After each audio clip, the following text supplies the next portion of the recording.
Israel और फ़लस्तीन के संघर्ष में हमारे देश की विदेश नीति क्या हो?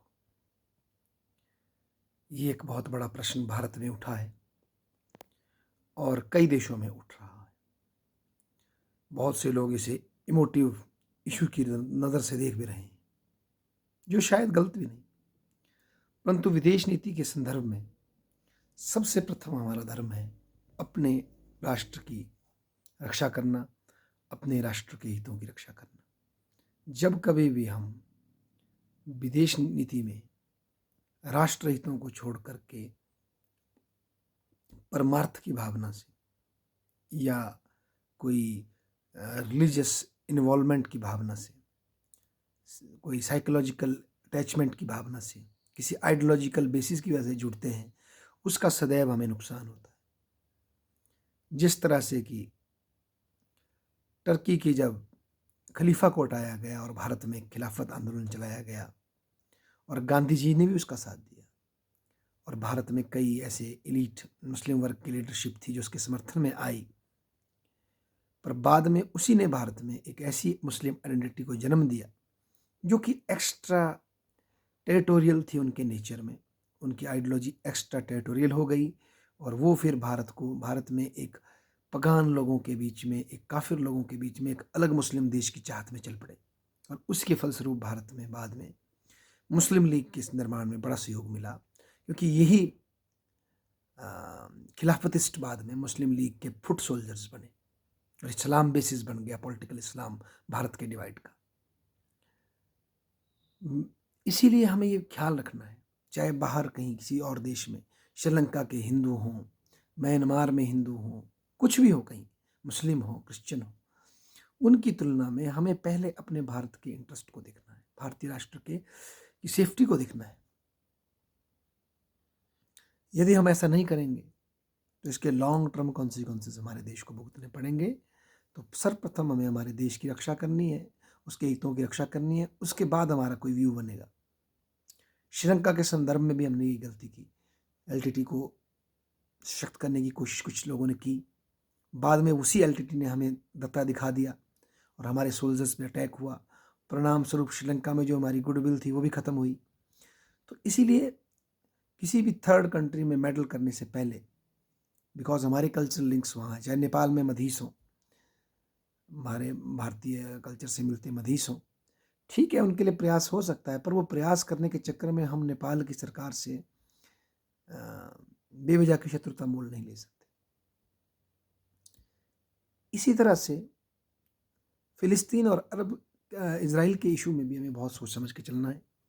इस बात को कोई नहीं ठुकरा सकता कि इज़राइल एक बहुत सशक्त शक्ति है और वो भारत का हर समय विकट परिस्थिति में हमारा साथ देता है।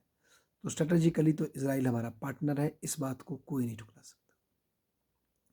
हाँ, जो वहाँ पर इस युद्ध में जो फिलिस्तीन में सामान्य बच्चे, औरतें, नागरिक जख्मी हो रहे हैं, उसके प्रति भी हमारी सहानुभूति, हम उसके समर्थन में, उनकी रक्षा होनी चाहिए। परंतु इस बात को डिनाई नहीं किया जा सकता कि हमास किस तरह से स्ट्रेटेजिकली इन्वॉल्व होकर के रॉकेट छूटती है, अटैक करती है इजराइल के ऊपर, जो कि इजराइल ने कोई ऐसा अटैक डायरेक्ट रूप से नहीं किया।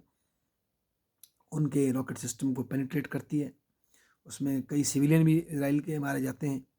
उसके फलस्वरूप इजराइल रिटेलिएट करता है और हमास के जो करिंदे हैं वो सिविल बिल्डिंग्स के नीचे छुप करके, अस्पतालों के नीचे छुप करके या सिविलियन के बीच में छिप करके अपनी सेफ्टी तैयार करते हैं, ताकि कोलेक्टरल डैमेज हो सके सिविलियंस को और वर्ल्ड की ओपिनियन इजराइल के खिलाफ चेंज हो सके। ये भी एक स्ट्रेटजी हमें देखनी पड़ेगी और भारत ही नहीं, पूरे विश्व में ये मुद्दा उठना चाहिए, क्या टेररिस्ट संगठन राज्यों को ह्यूमन राइट्स को शील्ड बना करके, ह्यूमंस को, सिविलियंस को आगे करके अपने को प्रोटेक्ट करते हैं या कलेक्टरल डैमेज करके दिखाते हैं, ताकि उनके पास दोबारा से वही एक्शन लेने की क्षमता बनी रहे। इसको कब तक जस्टिफाई किया जा सकता है? हिटलर का संदर्भ में ह्यूमन राइट वायलेशन अलग था, एक सरकार चुन चुन कर लोगों को जेल में भर के मार रही थी। अब टेररिस्ट संगठन या इस तरह के संगठन जो नॉन स्टेट एक्टर या स्टेट एक्टर भी हैं, वो अपने लोगों को ही एक वेपन के रूप में यूज़ कर रहे हैं, उनकी डेथ को, जो कि इमोशनल वेपन होगा, जो कि वर्ल्ड ओपिनियन को चेंज करने वाला वेपन होगा, उसके लिए वो उनकी बलियां दे रहे हैं। इस तरह की जो स्टैटिस्टिक्स आ रही है, इस तरह की जो स्ट्रेटजी सामने आ रही है, जो कि ह्यूमन राइट्स को भी शील्ड बना रही है, इस पे भी चर्चा का विषय होना चाहिए। जहाँ तक ह्यूमन एड की बात है गाज़ा के लिए या इज़राइल में भी जो ज़ख्मी है सामान्य नागरिक, उनके लिए वो होनी चाहिए और हमारी तरफ से प्रयास होना चाहिए कि शांति हो। परंतु जहाँ तक किसी देश की अपनी नीति, अपनी रक्षा करने का इज़राइल का जो फैसला है, उसको हम रोक नहीं सकते। कंडेम करना है कर सकते हैं, पर उसको हम रोक नहीं सकते क्योंकि वो इज़राइल का अपना अधिकार है। कल भारत पे कोई आतंकवादी अटैक करेगा तो हमें उस पे अटैक करना हमारा अपना अधिकार है, कोई थर्ड कंट्री का वो काम नहीं है उसमें बैठ देखना। और ह्यूमन राइट्स का ये जो एंगल भारत के खिलाफ भी यूज़ किया गया था, इसको उठाने का वक्त आ चुका है कि आप लड़िए अपनी लड़ाई, हमास अपनी लड़ाई लड़े, पर उसमें सिविलियंस को क्यों बंदी बना रहा है? क्यों नहीं वो एक स्पेशल इलाका अपने लड़ाकों के लिए खाली कराता है और वहाँ से युद्ध करता है? सिविलियन के बीच में छिपने की ज़रूरत क्या है इसमें? आप अगर किसी पे रिटेलिएट करेंगे तो वो भी वापस रिटेलिएट करेगा। डिस्प्रोपोर्शनेट रिस्पॉन्स की बात कई लोग करते हैं, वो बात प्रश्न उठ सकते हैं, पर वो बाद में ही उठेंगे, पहले तो अटैक होगा। जब आप किसी पे अटैक करोगे वो वापस रिटर्न करेगा। ये चीज़ भी देखी जानी चाहिए, क्योंकि अगर हम इस वक्त हमास के एक्ट्स को जस्टिफाई कर देते हैं और इज़राइल को ही कंडेम करते हैं, तो इससे हमास जैसे टेररिस्ट संगठनों की हिम्मत और बढ़ेगी और वो फिर से ह्यूमन राइट्स को शील्ड बनाकर दोबारा अटैक करेंगे। ना केवल इज़राइल पे, बल्कि कई और देशों पे भी यही स्ट्रेटजी अपनाई जा सकती है, क्योंकि ये बड़ी लो पे स्ट्रेटजी है। आपको बड़ी आर्मी बनाने की ज़रूरत नहीं है, सिर्फ अटैक करके फिर अपनी सिविल पॉपुलेशन के पीछे छिपने की ज़रूरत है और साथ में पब्लिक ओपिनियन, वर्ल्ड ओपिनियन को मोबिलाइज करने की ज़रूरत है, ताकि सामने वाला जो एनिमी है वो द्विचित हो जाए, वो एम्बिवेलेंट हो जाए और वो खुलकर एक्शन न ले सके। तो फिर ये स्ट्रेटजी बन जाएगी और ये पे करना शुरू कर देगी। तो ये भी सोचने की बात है। सबसे बड़ी बात है, इसका कॉस्ट आम इजरायली या आम फिलिस्तीनी क्यों दें? जो लड़ना चाहते हैं वो देना।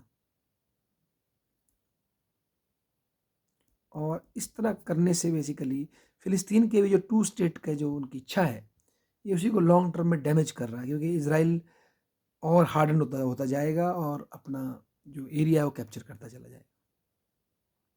मुझे तो ऐसा लगता है। धन्यवाद।